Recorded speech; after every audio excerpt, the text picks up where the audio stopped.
안녕하세요. 예당 월성농원입니다. 사과대추 전지할 시기가 돼서 밭에 나왔어요. 먼저 필요한 도구부터 간단하게 말씀을 드릴게요. 가정집에 한두 개 정도 있는 유실수 같은 경우는 상관이 없지만은 잘라야 될 나무가 많아야 될 경우는 여러 가지 시간이라든가 노동력을 감안을 해서 아무래도 다양한 도구가 있으면 좋겠죠. 맨 먼저 필요한 이 전지가위, 손가락보다 작은 나무 같은 경우는 전동가위 필요 없이 전지가위만 있어도 잘 잘라지거든요. 그 다음에 전동가위예요. 손가락보다 굵을 경우 이게 전지가위로는 잘 안 잘라지거든요. 그럴 때 필요한 전동가위가 필요하고요. 그 다음에 필요에 따라서는 이 굵은 주간을 잘라야 될 경우가 있거든요. 수고가 높아지면은 나중에 수확할 때 많은 어려움을 겪기 때문에 여러 가지 인건비 차원도 있고요. 그래서 가능하면 서서 모두 딸 수 있는 수고 높이가 가장 적정하거든요. 그래서 그 이상 될 경우에는 주간도 잘라야 될 경우가 있죠. 그럴 때는 톱으로 자르는 게 좋고요. 그 다음에 이게 전지하고는 상관이 없는데 박피 칼이에요. 이 사과대추도 3년 4년 이상 되다 보면은 소나무처럼 갈라지게 돼요, 숲이가. 그래서 그 숲이 사이로 많은 병해충들이 월동을 하게 돼요. 알을 까서. 그래서 그럴 때를 대비해서 가장 낮은 가지 밑에는 이렇게 긁어줘요. 평균 기온이 좀 따뜻함이 꾸준히 유지될 때 그때 벗겨주면은 아무래도 생식생장에 많이 도움이 되겠죠. 먼저 전지, 전종 헷갈려 하시는 분들이 계신 것 같아요. 전지 같은 경우는 생장에 무관한 불필요한 가지를 뜻하는 거예요. 햇볕이 잘 들게 하고 너무 가지가 빽빽하게 붙어 있을 경우는 좀 솎아주는 역할, 어떻게 보면 소극적인 의미의 전지라고 할 수 있겠죠. 그 다음에 전정, 전정은 전지보다 조금 더 과감하게 자르는 것. 그러니까 수목의 개화 결실, 뭐 생육 상태, 그러니까 전지 플러스 전정.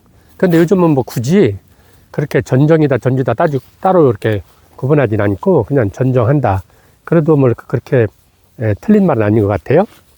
그리고 전지하는 시기는 요거는 지방에 따라서 수목에 따라서 개인의 어떤 취향에 따라서 좀 다르거든요. 보통 뭐 12월에서 2월 달까지, 늦으면 3월 달까지도 자르는데 잎이나 가지에서 수분이 모두 아래로 내려와서 뿌리에 저장될 때 그때가 적정한 시기라고 보시면 되거든요. 그러니까 끝을 좀 이렇게 잘라보면 돼요. 잘라가지고 이렇게 수분기가 거의 없다 싶었을 때가 적정 시기예요. 그래서 저 같은 경우는 지금부터 해서 중순 말일까지 2월 중 안에 끝내려고 생각을 하고 있어요. 일반 유실수 같은 경우는 여러 가지 조건이 있어요. 공식적인 조건이 있는데 꼭 지켜야 되는 건 아니지만은 가능하면은 그 공식에 따라서 전지해 주는 게 좋겠죠. 먼저 고사지, 죽은 가지예요. 죽은 가지 잘라주고, 그 다음에 상향지, 가지가 보통 45도, 40도를 이렇게 개심 자연형으로 이렇게 팔 벌리듯이 자라야 되는데 이렇게 위로 자라는 것 같아요. 이렇게 위쪽으로 상향지, 도장지라고도 하죠. 네, 그거 잘라주고, 네, 그 다음에 하향지, 마찬가지로 아래로 이렇게 내려온 가지, 하향지 잘라주고요. 그 다음에 내향지, 이 가지가 대표적인 거거든요. 가지가 주간을 중심으로 해서 바깥쪽으로 나가야 되는데 이렇게 안쪽으로 향하는 가지가 있어요. 내향지. 이것도 생육 상태에 안 좋기 때문에 햇빛도 막아주고요. 그래서 잘라주고요. 교차지, 서로 이렇게 교차하는 거예요. 이쪽 가지와 이쪽 가지가 서로 이렇게 교차하는 경우 잘라주고요. 그 다음에 경쟁지 이런 거예요. 비슷하게 이렇게 비슷하게 서로 경쟁을 하잖아요. 그랬을 때 조금 시작에 약한 것을 잘라주는 전지. 네, 그 다음에 병해지도 있고요. 그런데 이 사과대추 같은 경우는 그거하고 상관이 없는 거예요. 이게 1년생 가지, 그러니까 신초지에서 열매가 열리는 거예요. 이게 주지고 부주지잖아요. 올 봄에 이게 아주 여린 싹이 난 거예요.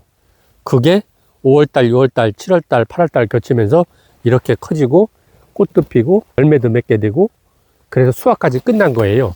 그 몇 달째에 다 이루어지는 거예요. 굉장히 속성수죠. 저 1년생 가지에 열매 열리는 건 대부분 뭐 포도, 대추, 다래, 무화과, 키위, 뭐 블루베리, 감 같은 것도 있고요. 대봉 이런 것들이 신초지에서 많이 열리고요. 그 다음에 2년생에는 복숭아, 자두, 매실, 뭐 앵두, 살구, 보통 핵과리라고 그러죠. 씨가 가운데 딱딱한 것, 이건 대부분 2년생 가지에서 열리게 되고요. 그리고 3년생 가지에서 열매를 맺는 게 여러분들 다 아시는 사과, 배, 모과나무 등이 있는데 재작년에 난 가지 끝에서 이게 정화라고 있죠. 꽃눈이 열려가지고 열매를 맺게 되는데, 그 중에는 이 가지 중간에서 액화방이라고, 뭐 딸기에서도 많이 쓰는 용어인데 액화방에서 열리는 경우가 있어요. 꼭 3년이 아니어도 열리는 경우가 있는데, 이런 것 같은 경우는 과일이 실하지 못하고 당도도 떨어지고 병해충이 약하고 그리고 낙과 현상이 많이 일어나요. 그래서 가능하면은 3년생에서 열매를 맺혀 가지고 따는 게 가장 상품성이 좋다, 이렇게 말씀을 드릴 수가 있어요. 그러면은 이 사과대추 같은 경우는 어떻게 전지를 하는 게 좋냐? 네, 1년생 가지, 신초지에서 생기는 가지치기는 뭐 길게 설명할 필요도 없이 너무 간단해요. 포도 같은 경우도 신초지에서 열매가 열리잖아요. 이 주간이 있으면은 이 부지지에서 열매가 다 열렸잖아요. 그냥 바짝 잘라주면 돼요. 그냥 눈이 하나 있으면은 그냥 잘라주면 돼요. 이게 포도의 줄기라고 봤을 때 여기 눈이 있잖아요. 이렇게 눈이, 여기도 이렇게 눈이 있고, 그냥 눈 하나 남겨놓고 그냥 잘라버리면 돼요. 이렇게. 이게 포도의 전지하는 방식이에요. 근데 사과대추도 크게 다르지 않아요. 신초지에서 열매가 열리잖아요. 그럼 마찬가지인 거예요. 주지가 있고 부주지가 있잖아요. 이게 지난해에 신초지가 나와서 열매를 열렸던 그 가지거든요. 그리고 여기 보시면은 여기 눈이 있죠? 여기도 눈이 있죠? 네, 여기도 눈이 있어요. 그러면은 지난해에 열매를 땄던 그 가지, 신초지를 눈을 하나, 두 개 남겨놓고 그냥 눈에서 한 1cm 정도 띄어서 그냥 잘라주면 되는 거예요. 여기도 마찬가지예요. 눈이 하나, 둘 있고 잘라주면 되는 거예요. 여기도 눈이 하나, 둘 있고 잘라주면 되는 거예요. 보통 눈을 하나는 남겨놓고 자르는 경우도 있고 두 개 남겨도 자르는 경우도 있는데, 아무래도 요즘 같은 경우는 기후 변화가 아주 심하기 때문에 혹시 모르니까 눈을 한두 개 정도 더 남겨놓는 게 좋아요. 왜냐하면 얼어서 죽을 수가 있거든요. 그래서 남겨놓는 게 좋고, 불필요하다고 생각되는 가지는 잘라버리는 거예요. 여기도 마찬가지로 눈이 있죠. 여기 눈이 있고 여기 눈이 있잖아요. 그러면 하나, 두 개 정도 남겨놓고 1cm에서 잘리면 되는 거예요. 네, 여기도 마찬가지고요. 눈이 하나, 둘 있죠. 세 개 있고, 이거 같은 경우는 세 개 남겨놓고 자를까요? 이렇게 자르면 되는 거예요. 그렇게 되면 전체적으로 보면은 이런 모습이 되는 거예요. 근데 여기서 주의할 점은 그런 거예요.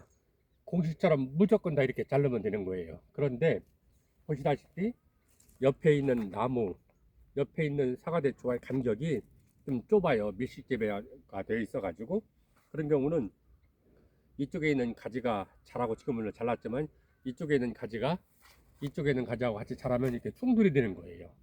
그렇기 때문에 옆에 있는 가지는 가능하면은 좀 짧게 자르는 게 좋아요. 짧게. 여기 같은 경우는 이게 부주지인데, 부주지고 지난해 신초지에서 열매가 열렸잖아요. 그러면 원래대로 하면은 하나, 눈을 두 개 남겨놓고 여기서 잘라야 맞는데, 옆에 있는 나무의 간격을 고려해서 부주지를 눈 두 개만 남겨놓고 이렇게 잘라도 무관한 거죠. 그러니까 나무와 나무 간격이 좁으니까 가능하면은 마주치지 않게 작게 자르고, 대신 이쪽 거는 공간이 넉넉하잖아요. 여기도 마찬가지로 눈이 하나, 둘 정도 남겨놓고 자르는 거예요. 그러니까 이거는 고려해야 될 점은 옆에 가지와의 적당한 간격을 유지시켜서 전지하는 것, 그것만 조심하면 되는 거예요. 그리고 나무의 수세를 보는 거예요. 이 나무가 같은 5년생인데 이거는 조금 목대가 아주 좀 실하죠. 튼튼하고, 여기는 조금 약해요. 이런 거 같은 경우는 이것처럼 수세가 좋은 거 같은 경우는 열매를 받을 수 있는 가지를 하나, 둘, 셋, 넷, 5개 정도. 원래는 보통 한 4개 정도 넣는데, 근데 이거 같은 경우는 수세가 그렇게 좋지 못해요. 그럴 것 같은 경우는 하나, 둘, 셋, 넷, 5개가 있는데 5개를 다 키우면은 수세가 좀 약하기 때문에 이런 거는 잘라서 하나, 둘, 셋, 한 4개 정도. 그리고 이 윗부분을 이렇게 강하게 잘라줘 버리는 거예요. 그래서 가지를 4개 정도만 놔두는 거죠. 여기도 마찬가지로 눈을 하나, 2개 남겨놓고 자르고. 간단하죠. 그러니까 부주지에서 지난해에 열매를 맺었던 그 가지를 눈 2개 놓고 전체 다 잘라면 되는 거예요.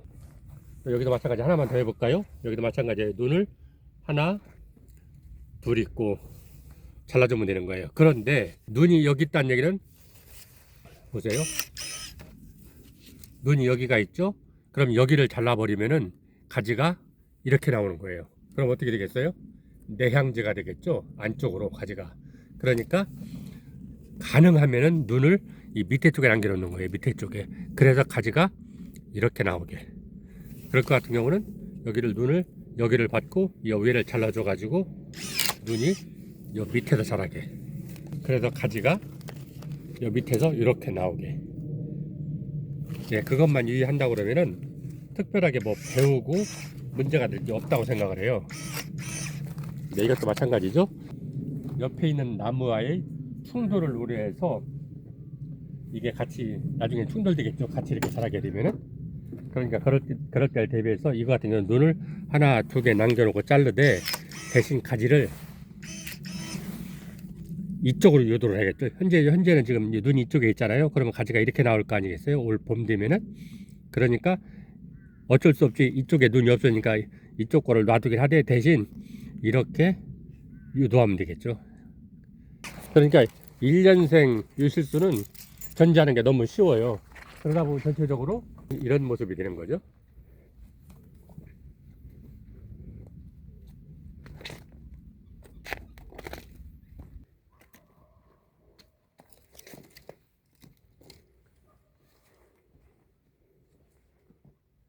네, 오늘은 여기까지입니다. 감사합니다.